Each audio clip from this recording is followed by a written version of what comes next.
Assalamualaikum warahmatullahi wabarakatuh. Halo, bertemu lagi dengan saya Selva Fahronisa dengan NIM 11920606090.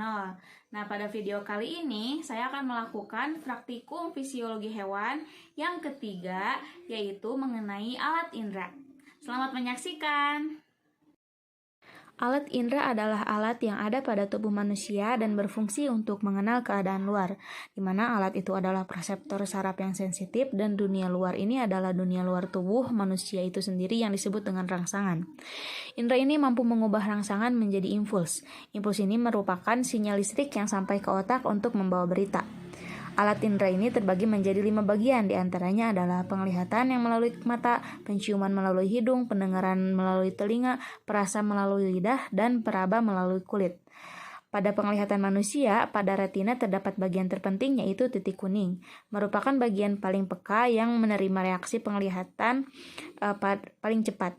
Dan titik buta merupakan bagian yang tidak memiliki reseptor penglihatan baik sel batang maupun sel kerucut sehingga tidak berfungsi untuk melihat. Kemudian pada indera pengecap manusia yaitu terletak pada permukaan lidah.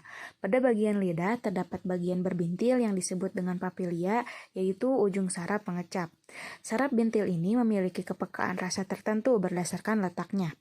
Pada pangkal lidah dapat mengecap rasa pahit, tepi lidah mengecap rasa asin dan asam, serta ujung lidah dapat mengecap rasa manis.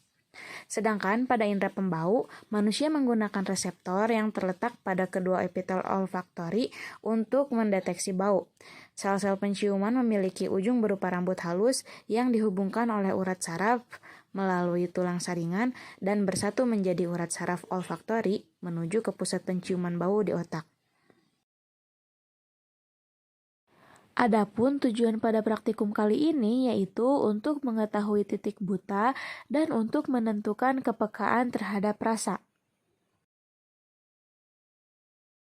Pada praktikum indera penglihatan terdapat HVS, penggaris, gunting, dan spidol.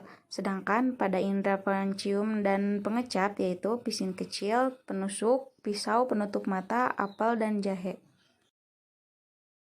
Sediakan kertas HVS dengan ukuran 3x14. Kemudian buatlah tanda positif dan tanda titik dengan garis tengah 2 mm pada kertas dengan jarak antara positif dan titik 10 cm. Di sini saya melakukan percobaan bersama rekan saya. Peganglah kertas dengan tangan kiri sejauh 50 cm di depan mata. Tanda titik dipasang di sebelah dalam atau sejajar dengan mata yang sedang difokuskan. Pusatkan mata kiri pada tanda titik dan mata kanan ditutup. Dengan mata kiri tetap berpusat pada tanda titik, dekatkan kertas perlahan-lahan hingga tanda positif hilang dan tampak kembali. Ukurlah dan catatlah tabel pada jarak berapa tanda positif hilang dan pada jarak berapa pula tanda positif tampak kembali. Ulangi percobaan hingga 3 kali. Kemudian balikan letak tanda titik dan ulangi prosedur yang dilakukan pada mata kiri dan pada mata kanan juga sebanyak 3 kali. Berdasarkan hasil pengamatan yang telah dilakukan, didapatkan hasil pada saat mata kanan ditutup, jarak pada waktu tanda positif hilang yaitu 31 cm, 35, 34, dan didapatkan rata-rata 33,3. Kemudian jarak pada waktu tanda positif tampak kembali yaitu 39, 43, dan 41 didapatkan rata-rata 41 cm. Pada mata kiri ditutup, jarak pada waktu tanda positif hilang yaitu 33, 34, dan 34 didapatkan rata-rata 33,66. Sedangkan jarak pada waktu tanda positif tampak kembali yaitu 39, 40, 41 dan didapatkan rata-rata 40 cm. Pembahasan. Benda dapat dilihat jelas oleh mata jika bayangan benda berada tepat pada bintik kuning, dan sebaliknya, bayangan yang tidak tepat jatuh pada bintik kuning akan terlihat tidak jelas atau kabur. Proses pertama dari cara kerja mata diawali dari pantulan cahaya dari benda masuk ke mata pada bagian kornea. Cahaya yang ditangkap oleh mata tersebut kemudian diolah oleh bagian-bagian mata sesuai dengan perannya. Informasi kemudian dikirimkan ke otak sehingga benda dapat dilihat. Berdasarkan prosesnya, cahaya yang dipantulkan benda ditangkap oleh mata menembus kornea dan diteruskan ke pupil untuk diatur intensitas cahayanya. Kemudian, cahaya diteruskan menembus lensa mata. Daya akomodasi lensa mata mengatur agar cahaya jatuh tepat di bintik kuning yang berperan menerima cahaya melalui sel kerucut dan sel batang, lalu disampaikan ke otak untuk mengolah informasi tersebut. Pertanyaan 1. Apakah yang dapat kamu katakan tentang tanda positif dari hasil pengamatan? Jawabannya, tanda positif ini digunakan untuk mengetahui titik jarak bintik buta yang dimiliki oleh setiap orang. Pada saat percobaan dilakukan, kemudian tanda positif ini akan menghilang, artinya sejauh itulah jarak bintik buta pada orang tersebut. Pertanyaan kedua, pada jarak tertentu tanda positif hilang dan pada jarak tertentu yang lainnya tampak kembali. Apa sebabnya? Jawabannya, diketahui bahwasannya pada jarak tertentu tanda positif hilang dikarenakan tanda tersebut dibiaskan masuk ke dalam bintik buta, sehingga tanda tersebut akan hilang tidak terlihat. Bintik buta ini merupakan daerah yang berada pada jarak antara hilangnya tanda tersebut sampai munculnya kembali.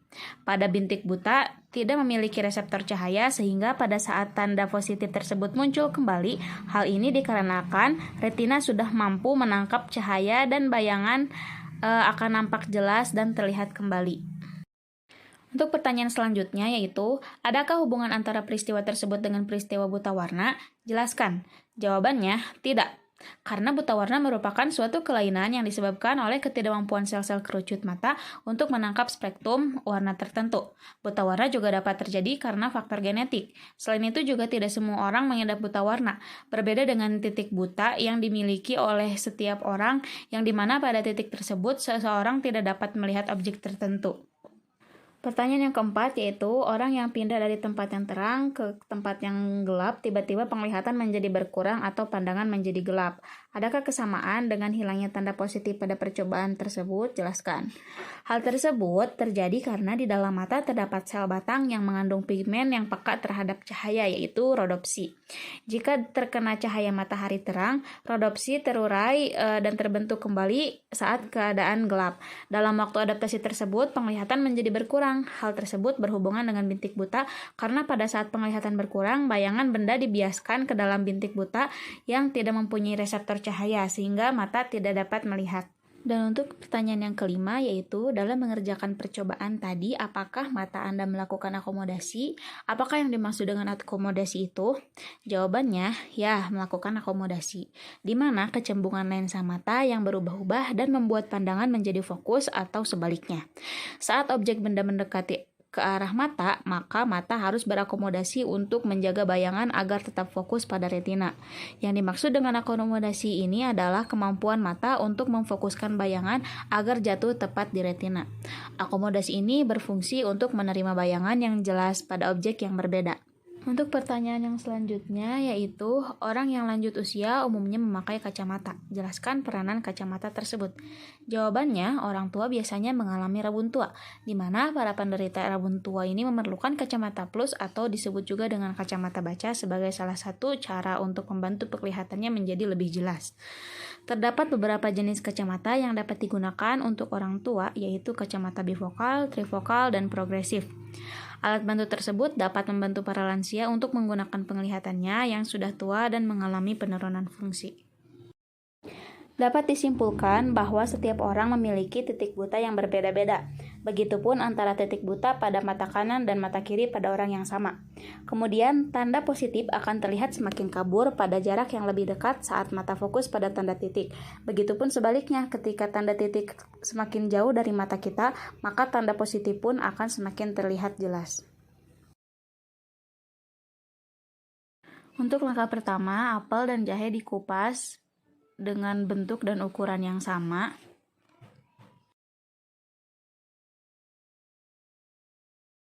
Kemudian tutup mata dan masukkan sepotong apel menggunakan tusuk gigi. Kemudian tentukan jenis makanannya. Untuk selanjutnya, masukkan sepotong apel dengan keadaan hidung tertutup, lalu tentukan jenis makanannya juga. Lakukan dengan cara yang sama pada jahe seperti pada memasukkan apel dengan hidung tertutup dan tidak tertutup. Kemudian tentukan jenis makanannya.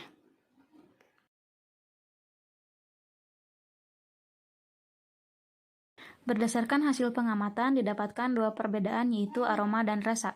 Pada saat hidung tidak ditutup, pada apel tidak tercium dan rasanya terasa manis, sedangkan pada jahe tidak tercium dan terasa pedas dan panas.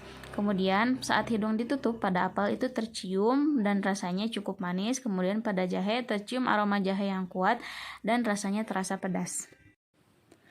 Berdasarkan hasil pengamatan yang telah dilakukan, percobaan pada indera pencium dan pengecap ini dilakukan dengan dua cara, yaitu dengan mata dan hidung tertutup.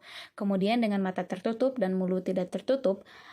Pada kondisi mata dan hidung tertutup, aroma makanan tidak tercium dan rasa pada masing-masing buah tidak begitu kuat.